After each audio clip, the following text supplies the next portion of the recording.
A very good morning to you, and this is the Breakfast Show 2021 on KBC English Service. It's time for one of the highlights of the week, and that's got to be the big conversation on the biggest political, legal, and social events of the last 7 days with our regular analyst, Ambrose Weda. The country may now be headed for a referendum this year after more than 24 county assemblies voted in favor of the Constitution of Kenya Amendment Bill 2020, surpassing the required constitutional threshold. The famous Kisumu Boys is to be relocated. There seems to be a fallout in the executive. There's so much to discuss on the big conversation with our regular analyst Ambrose Weda, who wears many hats: advocate of the High Court of Kenya, published author and mentor, canon in the Anglican Church, and Weda is on the road again, so he's joining us on phone. Good morning, Weda. Good morning, Julie. How are you? I'm good. How are you? I'm doing great. Just serving the people of Kenya, the Republic. Right. And the children of God. Yes. So let's start with Super Tuesday yesterday, where the 38 county assemblies voted in favor of the Constitution of Kenya Amendment Bill 2020, surpassing the required constitutional threshold.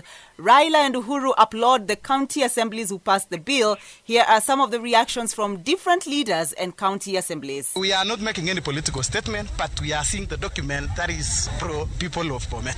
Sasa ile ya muhimu sasa ni hiyo nyingine. Sisi watu wa Murang'a tutapitisha pesa peke yake. Hiyo mambo nyingine ya katiba tutaweka kando na discuss hiyo baadaye. Last minute, as are of a similar opinion, say aye. Aye. And we last minute say nay. The ayes have it. I said it before, I will say it again. You can rent a Kikuyu, but you cannot buy a Kikuyu. They will still vote for their own people. They know what is good for the region, and they will stand with the region. Whether is the country headed for a referendum? They will have to wait for what the court is going to say. That part I've told you can be very tricky. And the court put on hold everything else except the formulations in the assemblies, but told IBC not to prepare for the referendum until a decision is made. So unless they actually bully the judges, or put in a chief justice who will bully the judges that are considering the case, that is where the danger zone is first. And those who celebrate don't seem to see the whole picture. Now, it's a big blow to Tanga as counties overwhelmingly vote for BBI at the Super Tuesday deadline, surpassing the threshold. We had some chest thumping from ODM leader Raila Odinga, and the deputy president allies conceded early when the writing was on the wall. Here's Kipchumba Murkomen, but first Baba was elated. They are doubting Thomases who have been fighting BBI, and we want to tell them, don't change your mind. Continue to oppose BBI. Let us meet with you people in the debate. And when we get an opportunity to implement whatever has been passed, we will correct the ones that have been pushed by force. While the focus now shifts to the Senate and National Assembly, is their voting ceremonial, or can we expect any surprises? No.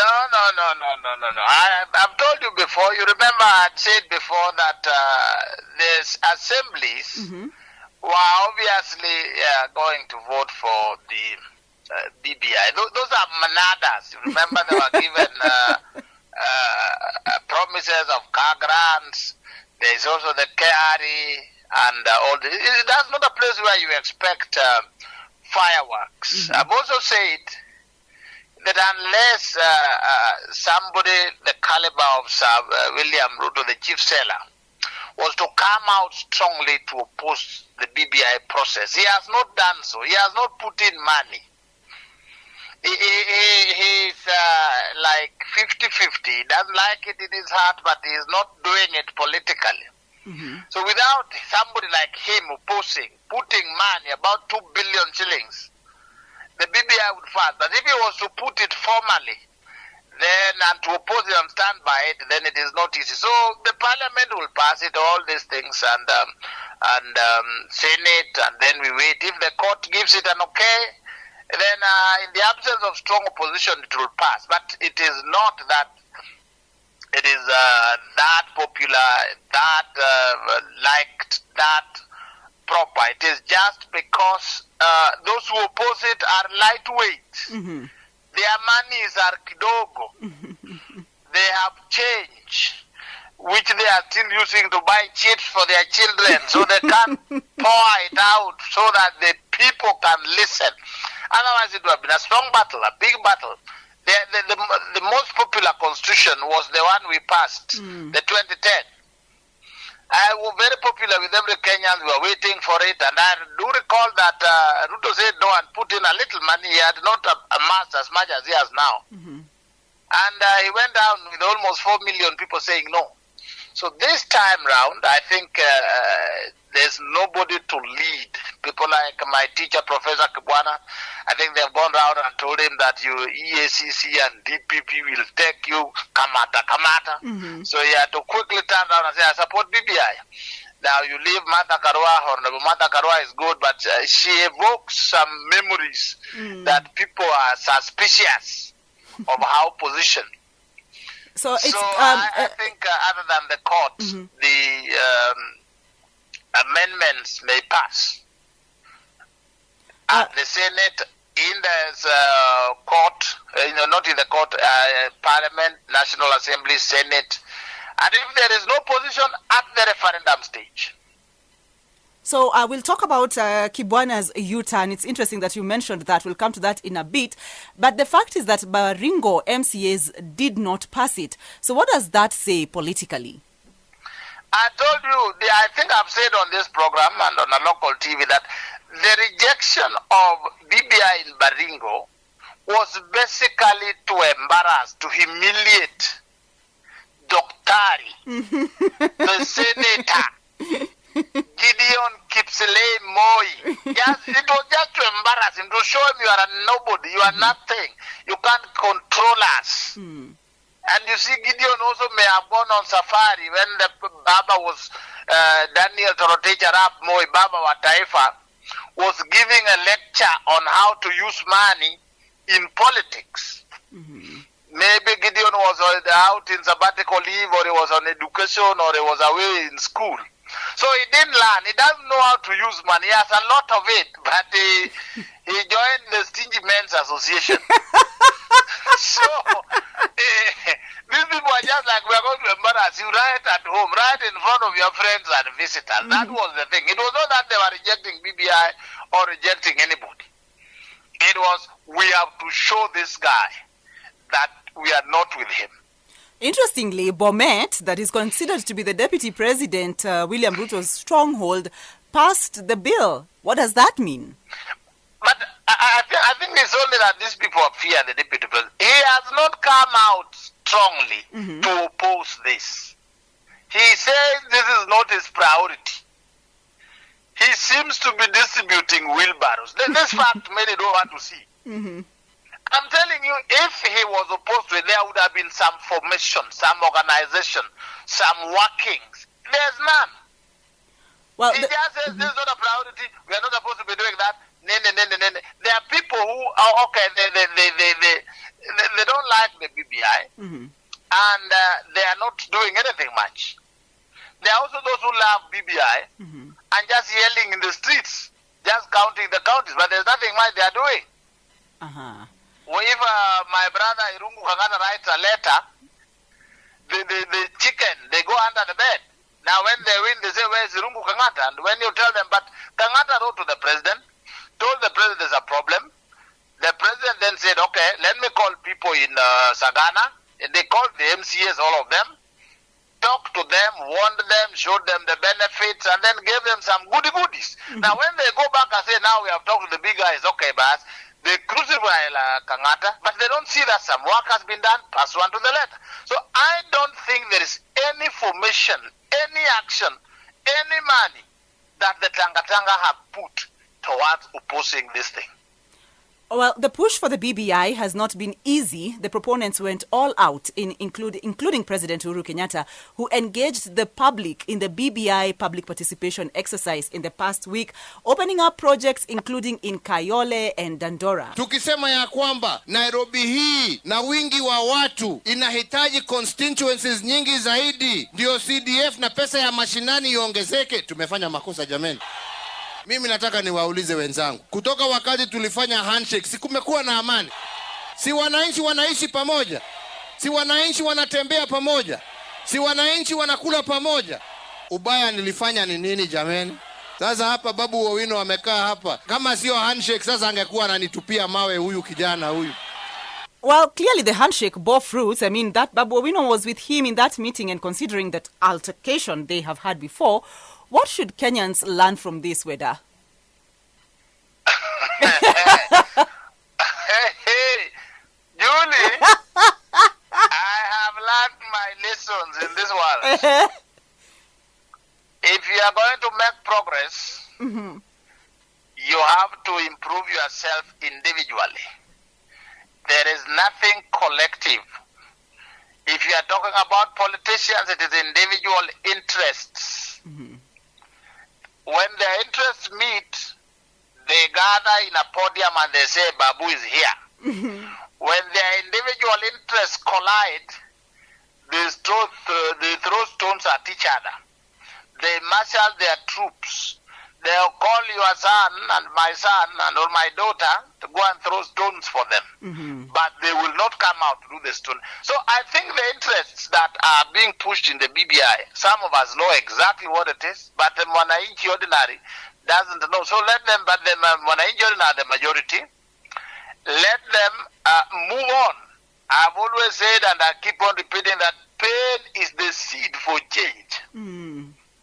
But that pain is individual.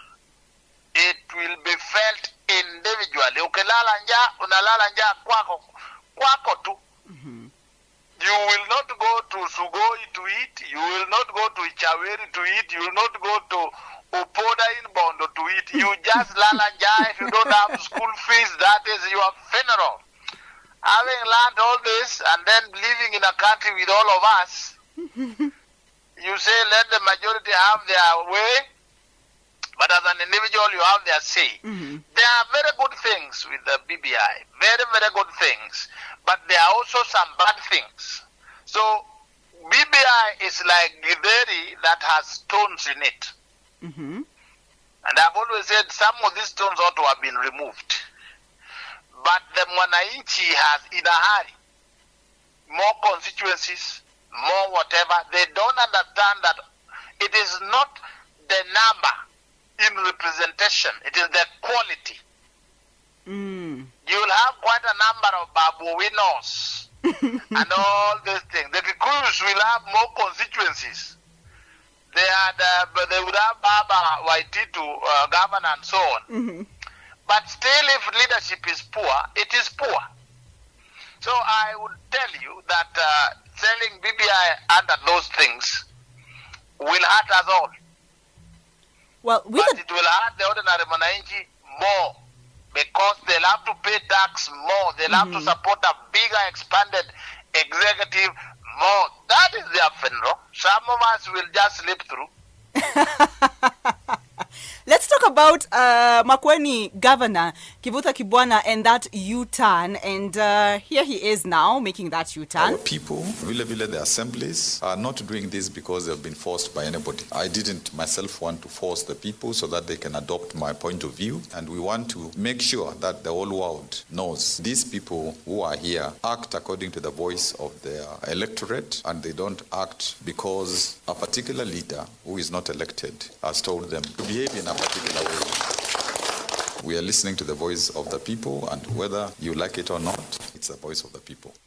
Says he's listening to the voice of the people, whether you like it or not, that's the voice of the people, or is he just heading where the bread seems to be buttered? My teacher is not a man to listen to anybody's voice if he does not consider it right. Earlier, I don't remember, this is the fellow who was willing to walk out as a governor, have the county dissolved, then he goes back to him goes back to election. If he loses, so be it. He walked out of the Populist Party and ran on his own party. Luckily, he won. He stood with Mwai Kibaki even when Kamba Nation was going different. The way I've known him over these years, he would stand up to what he believes in, strong principles. So talking about he listened to the voice of the people on constitutional matters, I have my doubts. But you will recall that a few dates earlier, They said there had been some investigations. He was supposed to be charged. The county had lost what. Many fake stories here and there. Trump stories. So maybe at his age and stage and ambition and the impeding coalitions that will come as a result of the new amendment, they looked at him and say, he looked around and said, okay, with these ones, I don't want to risk my reputation. Let me just change. I think so. That's my view, my opinion. Right. But it is not that he is listening to the voice of people. Which people? He doesn't. I'm telling you, he doesn't. Even if it meant him leaving, being thrown out as governor, he doesn't give a hoot. Remember when he refused to agree with the MCAs, he said, I'm not giving you so much money for your own luxuries. Development, you pay them, you pay them. And the county went berserk for a long time. Now, that's not a person who, on matters constitutional law, which he taught me. That's why I'm very brilliant on matters constitutional law.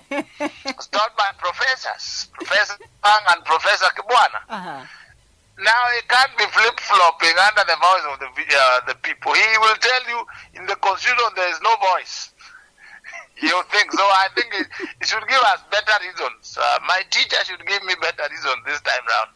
Let's move from Super Tuesday and the BBI and the U-turns to political endorsement. Who will endorse who for presidency? Former Prime Minister Raila Odinga declines endorsing his former NASA core principles for presidency because they betrayed him during his mock swearing in as the people's president at Uhuru Park. He calls them cowards. The principles led by Kalonzo Musyoka have this response. To invest in our brother Raila 30 political years. Sasa we ndugu Raila, this is your time now bwana. To return your hand. Sisi tunatazama, tunaona mzee wetu alikuwa amekubali kwamba atafyatua risasi. Sasa tunaona ndugu yetu ameenda kukopa bunduki ya mwingine anataka kufyatua tena. I don't believe in these political debts. I am senior counsel. How would I have participated in a mock, illegal, unconstitutional oath?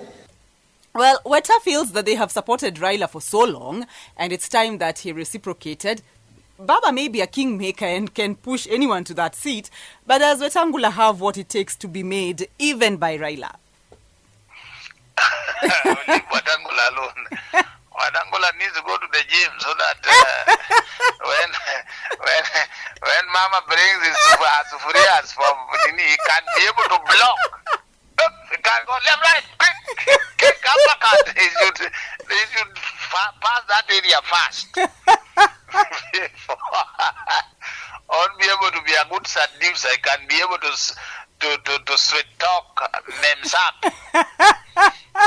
Before he reaches there, Raila will not listen to him. But I think this thing of endorsement that just doesn't come. I think their major headache is the deputy president.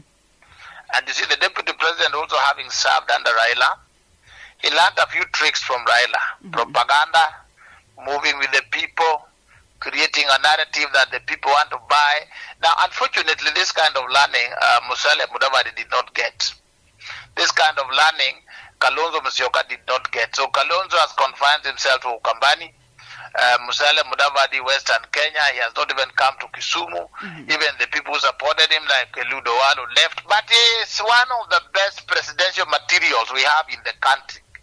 That one is Musalia Mudavadi. I think even now, if you can see their new outfit, the jersey they are wearing, it doesn't attract girls. And the majority of the girls are the teenage people, the Facebook troop.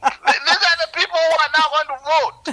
He's still dancing. They are still receiving those, I don't know, they are called those calabash or whatever monkey coffees and that wrapping and that. You tell them, the guys who are mesmerized by these things are no longer voting. They lost their IDs.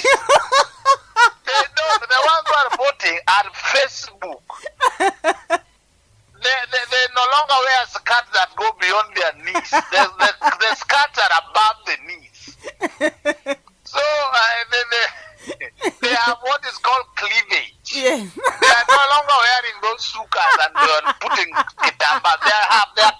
The hair is cut short. So these are the people you attract, but then they Raila said, "They have been put this elder, Sijia, I'm a welder here, carrying some spear." He said, "Bwana, wake up! Just look at on Saulia. He gets onto his wheelbarrow and he's dancing. Akitoka nje ni dance. He looks sharp. He looks crisp. He looks very energetic." But look at my brother Sam Musalia. He looks older than Honorable Raila Odinga. When Baba appears in public, nguo yenyewe amechagua. Yeah, he does not even allow Mama Ida. I know Mama Ida's taste is also very good. But I think he just goes to the daughter and says, "Daughty, tell me, which one?" And they say, "Daddy, yeah, this one." So when he comes out, he looks like a boy of yesterday. But now, my brother Musalia, if you look at Wetangula, he's stuck in some old Ford Kenya uniform. He's a Jaramogi as a man. You say, what's wrong with these guys? Kalonzo is stuck in suits. I don't know what he will wear at his inauguration. So, this thing of endorsement, you must have traction.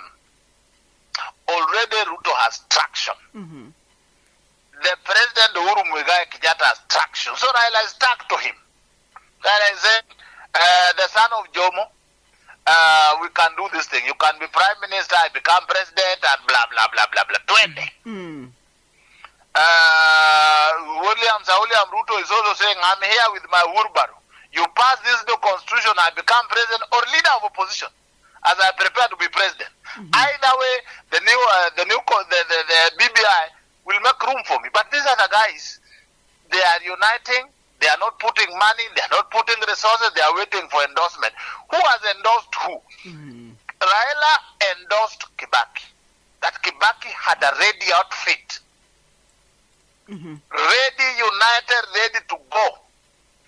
While Moi was with Uhuru. So these people, how do they blame Raila for endorsing? Raila will do his game. And if they want endorsement, there's no endorsement for free. After you have campaigned all over the country, going BBI and everything, you must be refunded the costs of going around. These helicopters, they don't fly for free. So this endorsement, they want it for free. And speaking of Baba, what do you think of him using his last bullet? Like Mudavadi says, do you think his followers could feel that he's always giving his bullet to others other than shooting himself? No, but Baba himself has run. He ran on 2013. He ran on 2007. He ran on 2017. It is only that he is now being tactical.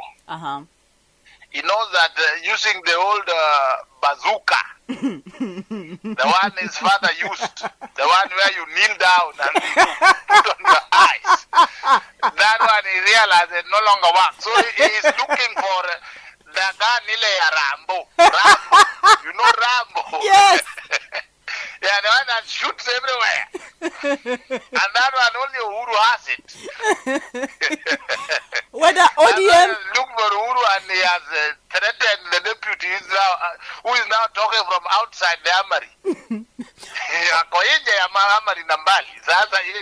So those who are thinking his bullet is finished, as you know, Uhuru has so many of them. He will give one to Raila. ODM Secretary General Edwin Sifuna responded to the demands in a statement saying that Kalonzo, Weta and Mudavadi should come out of their comfort zones and seek for votes from across the entire country and not just seeking endorsements. So that just goes in line with what you've talked about, seeking endorsements. But still on endorsements, Weda, President Uhuru Kenyatta had a message for those who live in political promises, but first here is Ruto talking about endorsements. Mwingine ameambiwa ngojea kuna mtu atakuendorse. Mimi natafuta endorsement ya mwananchi wa kawaida. Mimi singojee endorsement ya mtu mwingine. Mimi natafuta endorsement ya wananchi. Kila mtu atafute. Watu waache story ati unangojea ati utapatiwa na mtu. Utapatiwa na nani? Na ndio mimi naambianga watu chukua ile iko, ile ingine ahadi ambazo mnaambiwa utakuwa tayari umeshika ile ambaye iko, ahadi utakula ingine baadaye. Lakini ya leo meza jameni na uende nyumbani naye. Whether the promises are definitely falling apart, but what is there for Ruto to swallow for now? No, but Ruto himself has been deputy president. He has a master author of wealth. And age is on his side. He can be president now or president in 2032. Yes, although in 2032 it was supposed to be my turn as Weda, 6th president. But he is looking at his age. Raila has been there for how long? All these years. So he is making his goodwill today and that time. And he knows that the power is with the people. They love you, they are with you, you will last long. He knows that Honorable Raila, age has caught up with him. He will not play longer. President Uhuru he has run. There's no magic. He'll come back and tell people I want to work these miracles. So he still has, Ruto has still his colleagues, Mudavadi and Kalonzo to contend with. And he's outrunning them in terms of support. Speaking of succession and alliances, Raila recently hosted presidential hopefuls Kivuta Kibwana and Dr. Mukisa Kitui in his Capitol Hill office. What did you make of that meeting, Weda? It's just mixing their heads. Yes, that is his characteristic. You heard at the Nyachai funeral, he had signed an MOU with Nyachai, walked out of that MOU and went to Uhuru Park and endorsed Kibaki. He walked out of his friends, NASA, and went to do the handshake. During the 2007-2008 negotiations, they negotiated, they left Pakinorengo and went to Sagana, and they signed a totally different agreement. So he will mix them. Because these people have not built themselves to a level where they can also summon him and say, come here, what do you think? They are lightweights. And even when they meet, it is a few Kenyans. But if Raila and Ruto were to meet today, there will be speculation. There will be discussions. There will be conspiracies. Why? Because now Honorable Ruto and Honorable Raila have a large fanatical following. That is also the category where President Uhuru Muigai Kenyatta falls. Now, these other guys, they emerge during elections or the eve of elections. Then they start singing in their own individual villages. And when they finish, they start blaming people. Yet they have advantages. If I'm a deputy president for 5 years, you will not defeat me in this country. And these guys have been there milele na milele.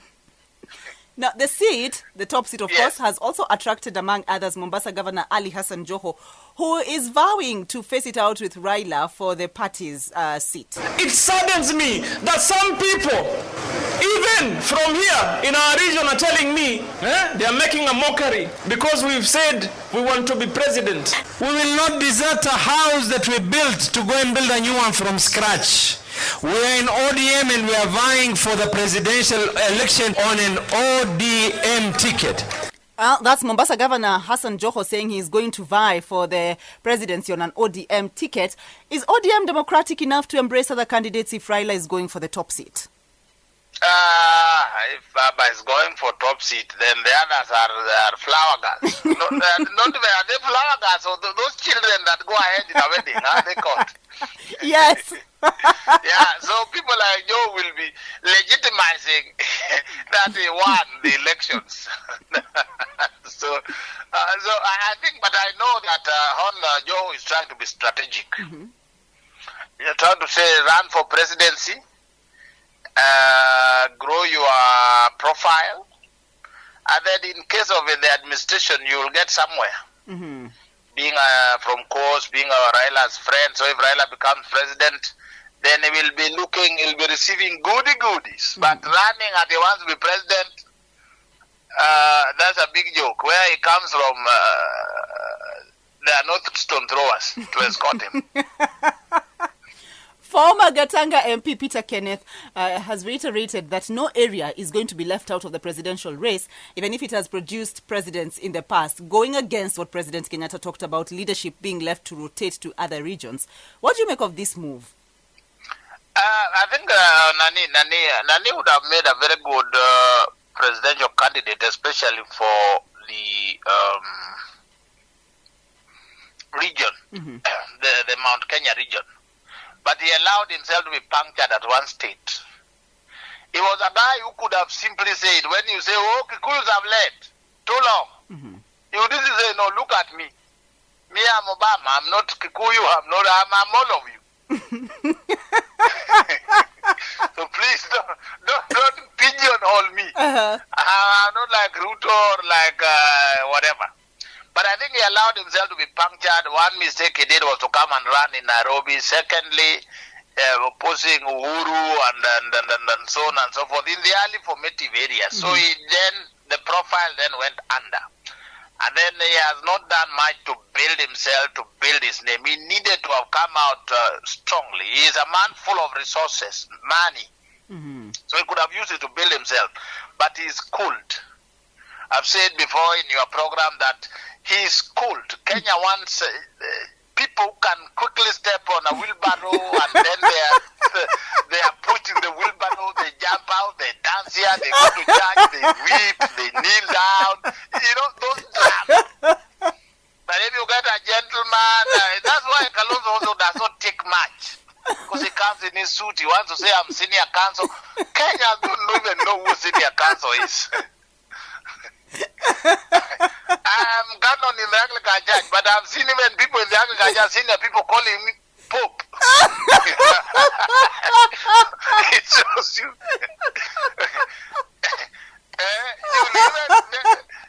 Jesus Christ had his own disciples. They were walking together every day. But sometimes they say, who are you? They would ask you, are you John the Baptist? Are you Elijah?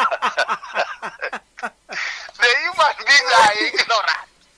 So they want some games, things to occupy them. And that is what Baba has known. You see Baba today is dancing, or the other day he had gone round and having received a security briefing about the voting of counties. What did he come up with?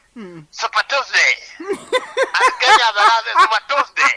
And he's immediately there is addressing the nation. Those who don't want us, BBI. Let them stay there, we defeat them. Games. Kenyans love games. That's why many people watch football. They love some contention and winners and losing. Now that part, Peter Kenneth is missing out. Kalonzo Musyoka is missing out. Mudavadi's lukewarm. But if Mudavadi was to come up, I think President Uhuru would find it very easy backing him for the presidency, even ahead of Raila. But pushing him becomes another issue. This is the big conversation on KBC English Service. It's one of the highlights of the week when we get to take a look at the biggest stories of the week, politically, legally, and of course socially, with our regular analyst Ambrose Weda, who wears many hats, advocate of the High Court of Kenya, published author and mentor, canon in the Anglican Church. I'm surprised to hear there are people who call you Pope Weda. But let's move on to the discord in the executive.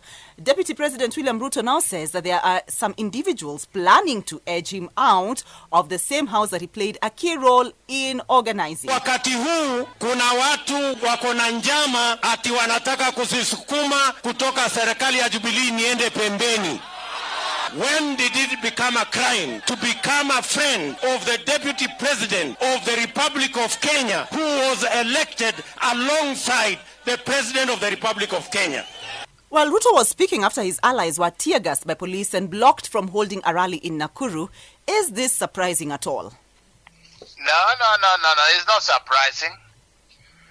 You know, Deputy President is the first Deputy President of Kenya, but in the eyes of Kenyans, is Vice President. The way of the Vice President of the Republic of Kenya is the way of Golgotha. Apart from Mudi Awori, because Mudi Awori was not appearing like he wanted to run for any office. And indeed he did not seek to run for any office, so he was harmless. The second one was Musalia Mudavadi under Moi. Theirs, it was short-lived and there was no chance. He had accepted to play second fiddle to Moi and also second fiddle to Uhuru Muigai Kenyatta. So there was no Golgotha. The third one was Kalonzo Musyoka. He himself, the President Mwai Kibaki was leaving, and there was a fight between President Kibaki and Kenyatta, so and Odinga. So he had chosen to play there. Those are the only three vice presidents or deputy presidents of Kenya who have eaten and slept well. The rest, it is Golgotha. The way of the cross. Start with Jaramogi Odinga. Ajuma Namremo, the father to Raila Odinga. He had to resign in a hoof, midstream, and head for detention and house arrest by a man described as his second god, Jomo Kenyatta. Why? Because he was perceived he also wanted power. Murumbi came in, found the room too hot. Hot. Jikoni iko hot, as Kajwang would say. He left in a hoof. And has been, somebody came there called, then there was Mwai Kibaki. The son of Othaya had to live in a hoof. Then came Karanja. Ideologia, used to call it ideologia gani. A man called, I've forgotten this name, had to bring in a motion to humiliate him. They said that one Moi was away. He had gone to State House, he was going around State House, pointing at State House saying, State House, where you will know me. So you look at a professor, university professor that is going around, riding around State House saying, State House, where he was forced out. Then came Professor Joyce Saitoti.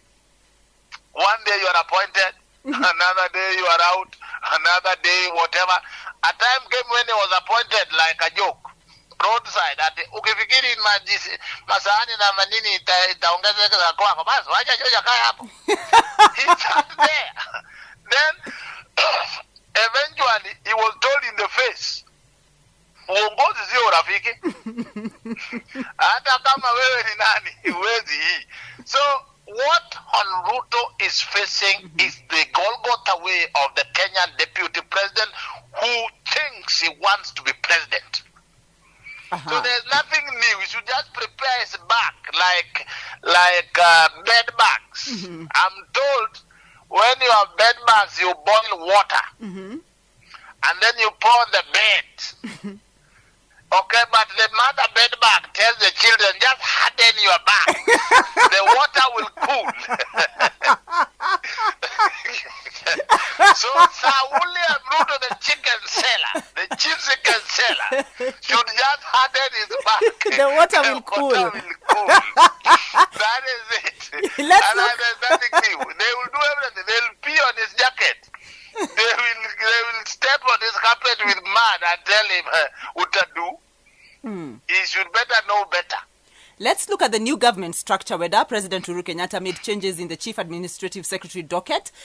Key Raila Kalonzo allies were awarded with privileges to serve in various capacities. Former Nairobi County Assembly Speaker Beatrice Elachi was missing from the list of changes, but then was sworn in as CAS for Public Service and Gender Affairs. Did you see this coming, Elachi getting a piece of the government cake? Oh, yes. In fact, I wondered why it took so long. Elachi was a nominated senator. After Senate, he was made Speaker. Then eventually she came out. So I wondered why she has stayed long. Her chi, the West Africans call chi. You know chi. Her chi is very strong. So I congratulate her. She's a good friend of mine and a great lady. I congratulate her. I'm telling you, the corridors of power,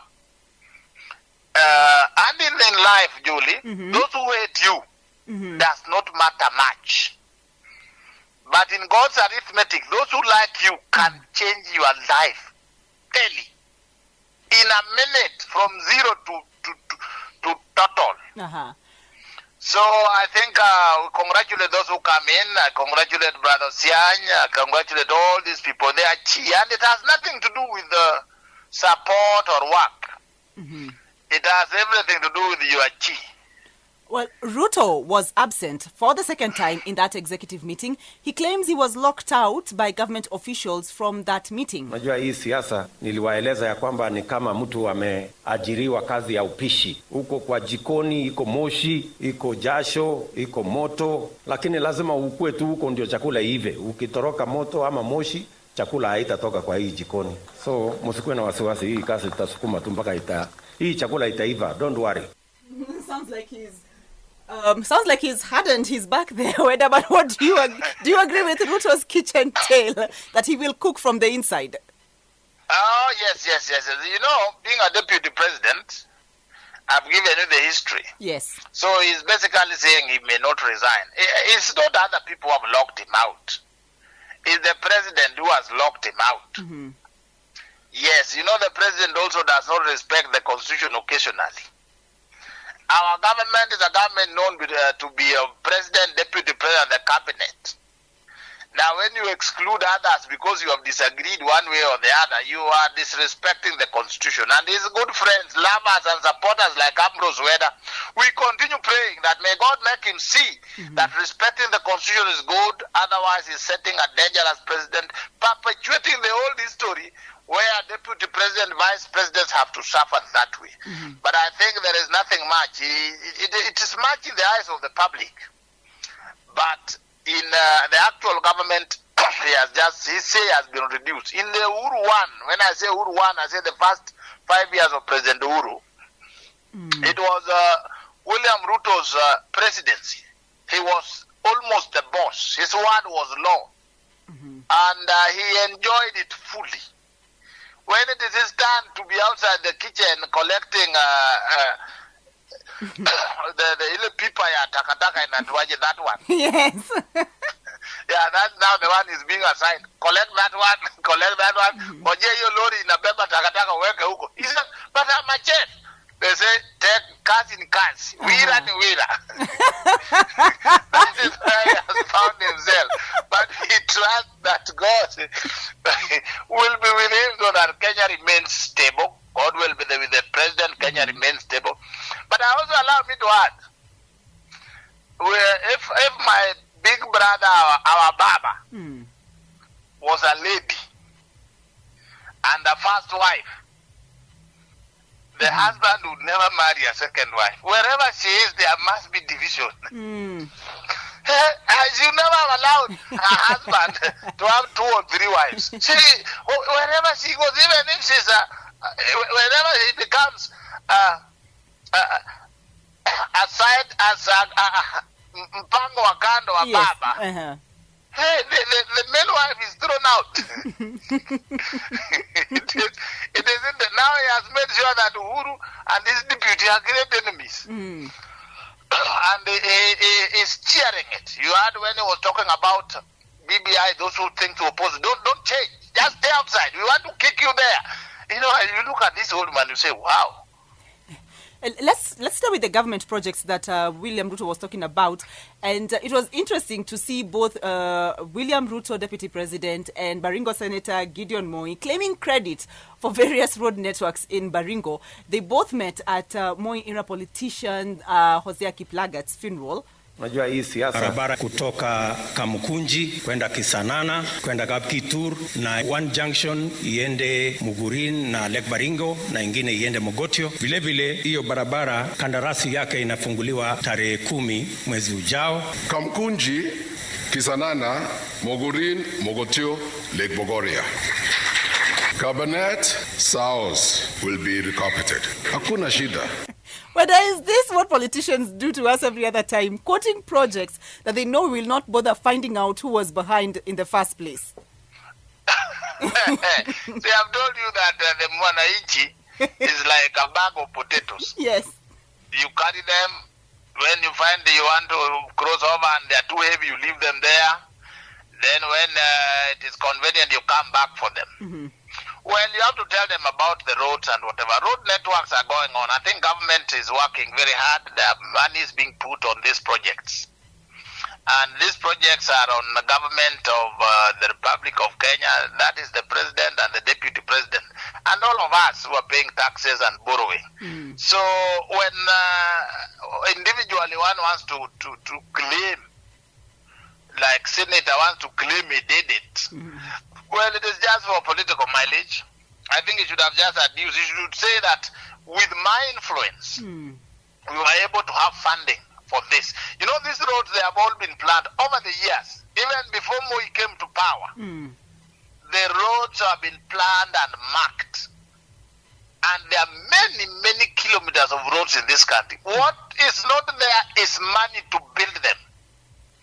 So it is allocation of funds that a good MP, a good senator, a good MCA fights to ensure that a particular road has allocation of funds, and then the process goes on. Now that works when there's in tune between the president, the deputy president, and all the leaders. In fact, that if money has not been allocated, or if money has been allocated and the deputy president claims it, his enemies will just go and stop that one.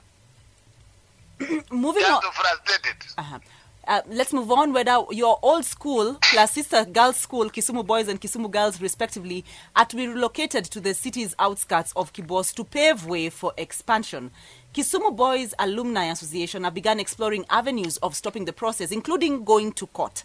Here is KBHS Alumni Association President Agri Mwamu. He was speaking to the Nation Media Group.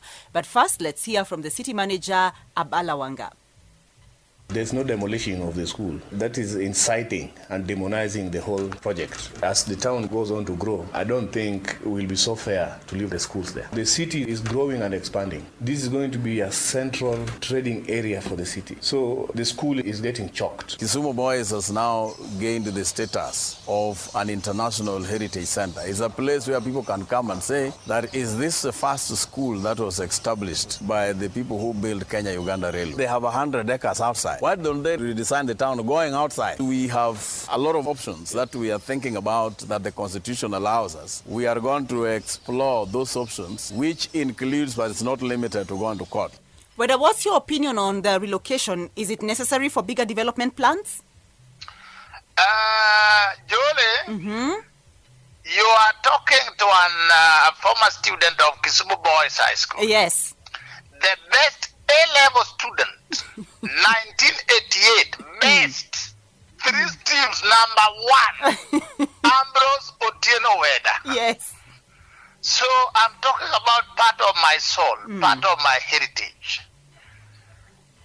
Yes. It is not, you see, when you walk into Kisumu, you think it's a small school. It is almost on 10 acres. But there are Wakoras who are eyeing that land for malls, malls and hotels. Now they have crafted some story. Yes. Conducive atmosphere. Now as we went there, A-level, advanced level, where some of these people didn't go, we got more marks. The marks I got, the qualifications I had, even the governor could not get in alliance. He got a few marks, so he went to study political science. I got all the marks to go and study law. Kisumu Boys, near the bus stop. Then they were inside alliance in the forest, and with that atmosphere, they still could not do well. You understand? Kisumu Boys has produced many great people like Kamlesh Patni. Ketan Somaya, all those that we are varied in production, rich in history. Entrepreneurs of local and national repute. These guys want that land, and therefore they want to build another school and give it a name, Kisumu Boys. Do you understand that? Yes. Kisumu Boys is principally a day school. Even when I was in A-level, it was a day school. They're just small portion of a boarding just to accumulate people, to accommodate people who come from very far. But it's a day school. So if you take a day school to Songo, 100 kilometers, that is yet another school. If they want to build another school, they just build another school. But pretending that it is Kisumu Boys, it is in town, it is so that they get that prime land. According to them, a city is about malls, is about hotels. So institutions of breeding intellectuals, powerhouses like Weda here, that one they don't understand. So it's a scheme to get land. It is not about relocation. And we will oppose it in Jesus' name. We will riot, we will pray over it, we will fast, and we will ask God to intervene. If Uhuru refuses to intervene because he's a good friend of Bab, whose governor is in the forefront of grabbing that land for their friends. It's about land grab. It has nothing to do with the expansion of the town. When if you look at Nairobi Primary, you know Nairobi Primary? Yes. It is in one of the most prime places. Why can't it be moved? Because the city is expanding, and we have to go all the way to Kajiado. We have to go all the way to Upper Hill. Nairobi has grown into Upper Hill. It's gone into Ngong. It's gone into Maboko. So this one of ours, where we think the growth of town is about demolishing and moving schools, it is voodoo economics, voodoo planning. The devil incarnate. I feel very bad, but we will not go down. The school will not be demolished, that is. Even they want to do the demolition the way they have demolished every business, but they have not built the school. Yes. They should have talked about relocation when they have built the school. Then they say, now the shule iko tayari, we want to move you. Then you say, but otherwise it's a long process. They don't even have money to pay those who are parking attendants. The doctors are on strike. The nurses are on strike. So where do they get all this? Other than because they want construction to make money. So from there, I think you hear my anger and my opposition and my prayers. And we rebuke that plan in Jesus' name. Well, thank you very much, Weda, for your time on the show. Always a pleasure having you on the road. Live in studio is just the same. Asante sana, Weda. Thank you so much, Julie. That's our regular analyst, Ambrose Weda, who wears many hats. Advocate, High Court of Kenya, published author and mentor, canon in the Anglican Church. He's on the road again, but we look forward to having him on the show again next week.